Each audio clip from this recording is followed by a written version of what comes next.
Guys, it's your boy John the Liquidator coming back with another video, man. So it looked like ESPN on Jeremy Fowler is doubling down on the Shedeur Sanders hype. Still living strong, man. Still saying that Shedeur got a very high probable chance of starting this year. Made a video yesterday telling y'all, I believe there is a very high chance Shedeur Sanders could start based on the evidence that was coming out. See how we lining up the pieces, connecting the dots, because Todd Monken and everybody's banking on next year's draft. See, what happens this year affects next year. But to understand why this is such a massive shockwave, you have to look at the sheer weight of the money involved. When the Browns signed Watson, they didn't just give him a contract, they handed him the keys to the entire organization. It was a fully guaranteed deal that was supposed to protect him from ever being benched, regardless of how he played or how often he stayed on the sidelines with an injury. For 3 years, the logic was simple: you don't bench $250 million. You just don't. But football is a cold, results-oriented business, and owners like Jimmy Haslam are starting to realize that losing games costs significantly more than paying a backup his guaranteed salary. The untouchable status that protected the veteran is cracking under the pressure of a win-now window, and for the first time, that massive contract isn't acting as a shield anymore. It's acting as a target. While the media was busy tracking Watson's recovery from his Now, let's read this article.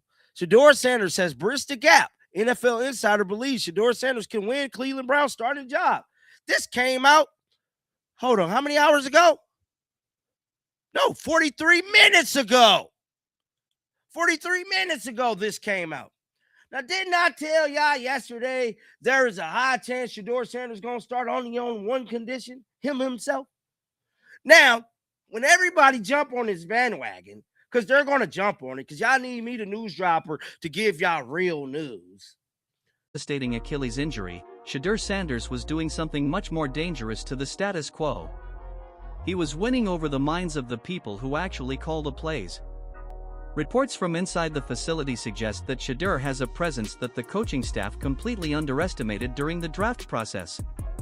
It's one thing to have talent, but it's another thing to have the kind of gravity that makes veteran players stop what they're doing just to watch a rep. He's been described by insiders as decisive, a word that has rarely been used to describe the Cleveland offense over the last 2 stagnant seasons.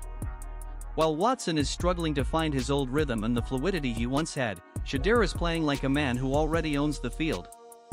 He isn't waiting for his turn or asking for permission, he's playing as if the transition has already happened. Behind the scenes, the man pulling the strings of this entire operation is Todd Monken.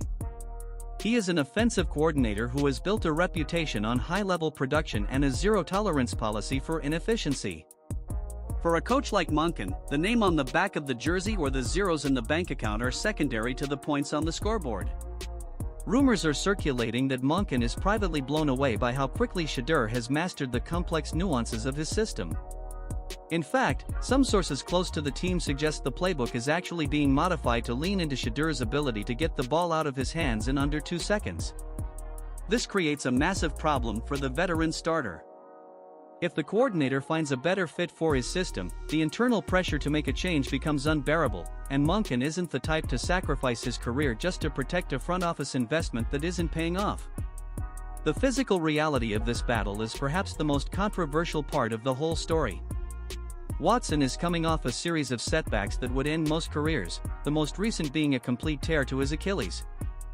While some insiders claim he is moving like a major athlete again, there is a massive difference between looking fluid in a practice jersey and taking a blindside hit from an elite pass rusher. The phrase "made of glass" has started to haunt the veteran, and every time he drops back, the entire stadium holds its breath. It's a chance to see Deshaun Watson play, because based on everything that has been said leading up to this moment, they've been saying Shedeur look better. Shedeur is bridging the gap. You don't believe me, do you? I know you don't believe me. I know y'all don't believe me. Let me pull up this article real quick, because y'all know I got to come with the evidence. This ain't just my opinion. There's evidence backing up everything I'm telling you right now. Because for these... It's not excitement they're feeling, it's the fear that another season-ending injury is just one play away. Shedeur, meanwhile, brings the durability and the relentless fire of a young player who has spent his entire life being told he's only there because of his father. That hunger is creating a gap in motivation that the coaching staff can no longer ignore. When ESPN's Jeremy Fowler used the specific phrase "bridge the gap," it sent a literal shiver through the Cleveland fan base. In the world of NFL reporting, that is code for the veteran is in serious trouble. At the start of the spring, there was no gap to speak of. Watson was on a pedestal and Shedeur was a developmental project. To bridge that gap in a matter of weeks, without even putting on full pads, is unheard of at this level. It suggests that Shedeur isn't just looking the athlete of old to most extent, but Shedeur was decisive. I was told that he's got a presence about him that the new coaching staff noticed that they might have underestimated a little bit. So I expect this to go into preseason games. You're going to see multiple weeks of this in Berea, those two going at it. Yeah. What did I tell you?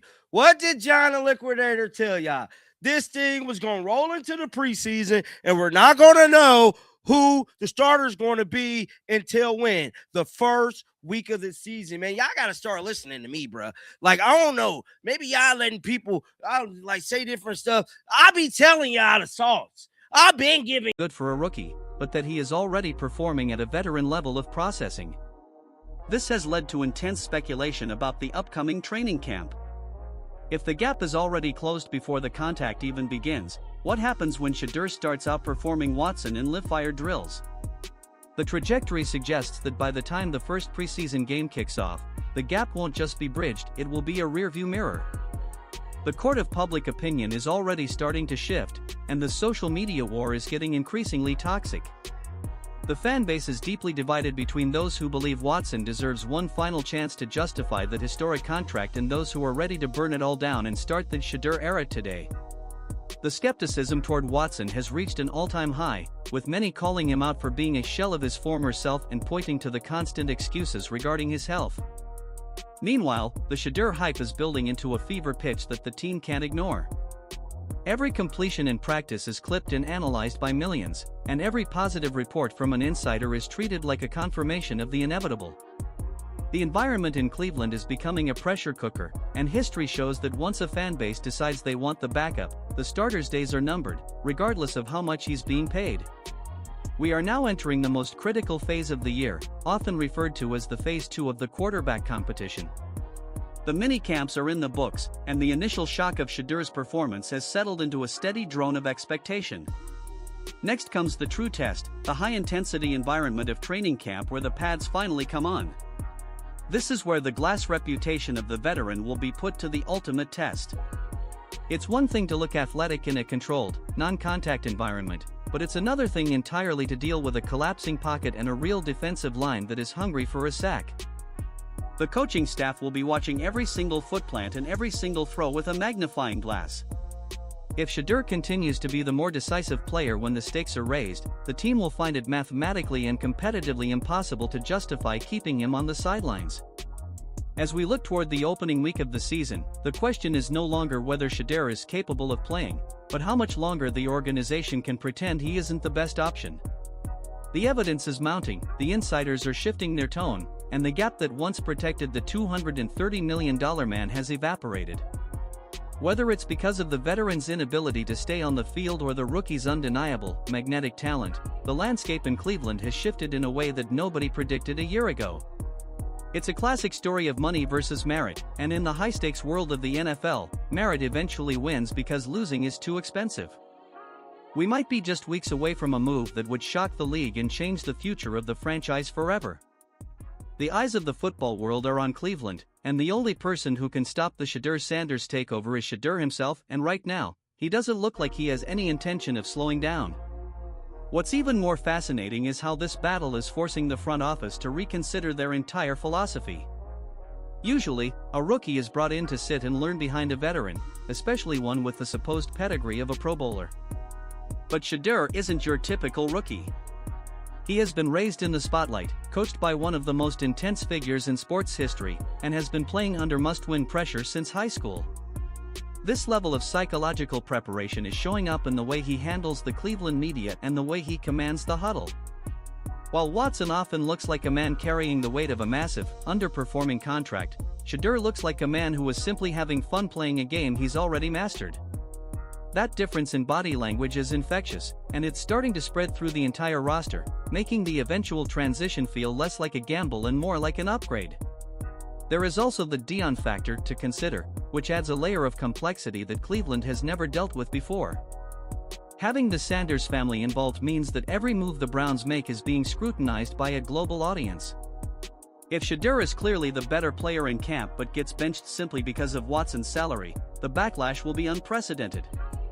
The Browns are essentially trapped between a rock and a hard place.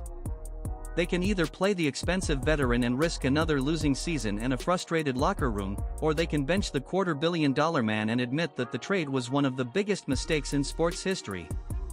Neither option is pleasant, but as the preseason draws closer, the reality of the situation is becoming impossible to ignore.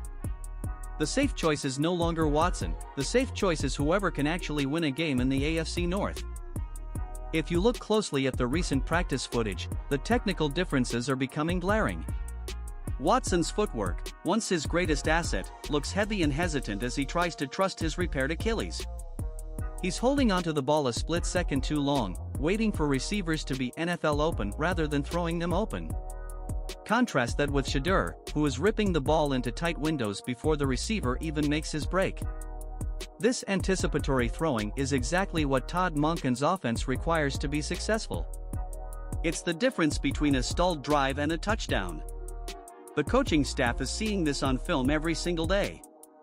They are seeing a veteran who is playing not to lose, and a rookie who is playing to dominate. In a league where the average career is less than 4 years, no coach wants to tether their job security to a player who is playing scared. The financial fallout of this potential benching would be felt for a decade. If the Browns move to Shedeur, they are essentially signaling to the rest of the league that they are willing to eat the most expensive mistake in NFL history just to save their season. It would be a move of extreme desperation, but also one of extreme clarity. It would prove that the win-at-all-costs mentality has finally overtaken the protect the investment strategy. As we head into Phase 3 of the preseason, the tension in the building is reportedly at an all-time high. Every throw, every check down, and every scrambled play is being tallied. The fans are ready, the media is circling, and the players are waiting to see who will lead them out of the tunnel in Week 1. The era of guaranteed safety for Deshaun Watson is over, and the era of Shedeur Sanders is no longer a what if, it's a when. Ultimately, the story of the Cleveland Browns this year isn't about football as much as it is about a changing of the guard. It's about the moment a franchise realizes that the past can no longer dictate the future. The $230 million is spent, it's gone. You can't get it back by playing a quarterback who isn't winning. The only thing the Browns can control now is who takes the next snap. And as the sun sets on another day of training camp, the shadow being cast by the rookie is getting longer and longer, while the veteran is left standing in the heat, trying to remember what it felt like to be the clear favorite. The gunslinger from Colorado didn't come to Cleveland to sit on a bench and collect a paycheck, he came to take over. And from everything we're seeing, he's exactly on schedule to do just that. It's a situation that would shock anyone who hasn't been paying attention, but for those watching the presence in that locker room, the only surprise is that it took this long for everyone else to notice. Beyond the stats and the decisiveness on the field, there's an even deeper shift happening within the locker room walls that the cameras rarely catch. You have to remember that NFL players are professional businessmen first. They know their window to earn a Super Bowl ring or a massive contract extension is tiny, often lasting only a few years. They aren't loyal to a salary cap or a front office investment, they are loyal to whoever makes their own job easier and their team more successful. The rumor mill in Berea suggests that the offensive line is starting to lean toward the rookie's style of play. Why? Because a decisive quarterback who gets the ball out on time means those linemen don't have to block for 6 or 7 seconds while a veteran scrambles around trying to find his old rhythm. When the big men up front start preferring the way one guy calls the huddle, the power dynamic of the entire team shifts in an instant. It's a silent, internal transition that happens in every locker room before a major change, and all signs point to the players being ready for a leader who isn't burdened by the baggage of the last 3 seasons. But the true shock of this situation isn't just about who starts in Week 1, it's about the massive ripple effect this will have across the entire league. If the Browns actually follow through and bench Watson, they will have effectively killed the era of the fully guaranteed contract for good. Other owners around the NFL have been watching Cleveland with a mixture of fear and judgment, waiting for this experiment to fail so they can tell their own star players that these deals simply don't work. By choosing the rookie over the investment, the Browns are finally admitting that the most expensive gamble in sports history was a complete disaster. It's a move that would change the business of football forever, resetting how much power players can actually demand.